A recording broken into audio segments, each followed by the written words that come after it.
बाहेर वा. वा घराच्या बाहेर तुम्ही. तुमच्या मुलाला आल्यावर मी समजेन. वा उठा उठा उठा. वा घराच्या बाहेर उठा. वा घराच्या बाहेर वा. अगं कशाला उठा उठा. वा घराच्या बाहेर. अगं सुनबाई काय चाललंय काय कुठे काय सांगावं भाऊ, तू गेल्यावर आमच्या असेच हालत. झालं काय नेमकं जे पाय आता कपडे ते सारं सांग सांग मला तुम्ही काय झालं काय नाही बाबा, आमच्या म्हाताऱ्यांचं आहे ना तुझ्या घरात त्रास नको आता. काय झालं तर सर काय झालं ग अहो ही नुसती खोकत राहते तुमची आई आणि हे नुसते अंगाला खाजवीत फिरतात. चार चौघ लोक जर घरी आली तर कसं वाटतं? ते बरं वाटतं का सांगा बरं? तुम्हाला कमी करता येत नाही खोकायचं. आता काय मरायचं का आम्ही? तू दवाखान्यात 8 दिवस झाले सांगितलं घेऊन जाय घेऊन जाय. यांना दुसरीकडे राहू द्या, मला काही माहित नाही. मी जिथे असेल तिथे हे नको आहेत मला. तुम्हाला कमी करता येत नाही का खोकायचं? बघा ना, हे खोकत राहतात आणि हे नुसते अंगाला खाजवीत राहतात. कसं वाटतं ते? तुमचे मित्र तरी घरी येतात का? माझ्या मैत्रिणी पण घरी यायचे बंद झाल्यात अशा वागण्याने यांच्या. अरे पाहून रावळ सुद्धा घरी येणार. त्यांना 17 बारा सांगितलं की तुला 17 बारा सांगितलं तर कमी खोकत जा म्हणून. आता तू आणलेलं औषध तर मी रोज पिते पण खोकलाच बरा नाही. आता यांच्या औषधाला पण कुठून पैसे आणायचे? हजार रुपयाच्या बाटल्या लागतात त्यांना. मोठा केला होता. चांगले पांग फेडले त्याने. तुमची रोग राहायला लाग ना आम्हाला.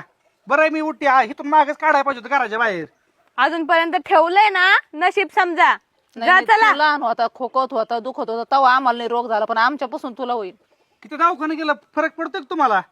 जाऊन तर कशाला बोलत असतो? निघा चला तिकडे परत येऊ पण नका. चल हो घरात.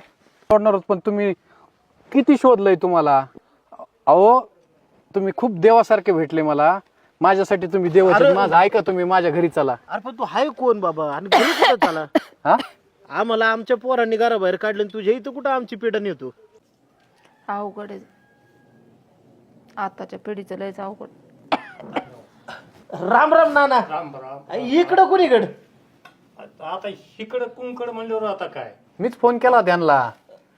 नानांना कसं काय ओळखता तुम्ही? तुम्ही मला ओळखायला पाहिजे. तुम्ही मी तेच सांगायचं प्रयत्न, समोर आल्यानंतर ओळखतील म्हटलं मी. म्हणजे नानाचं पाहुणे आहे काय तुम्ही?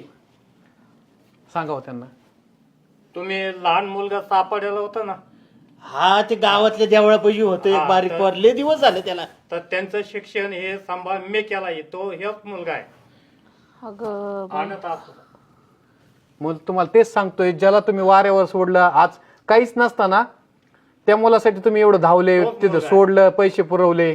काही काळानंतर तुमचा संपर्क तुटला पण ह्यांनी पुढे शिक्षण चालू ठेवलं आणि आज मी सगळं उभा केलंय. लहान मीच केला त्याला. अरे म्हणजे 12वी पर्यंत मी उचलला बरं का शिक्षणाचा खर्च. मग माझ्यासाठी आईबाप कोण आहेत? तुम्हीच आहेत ना.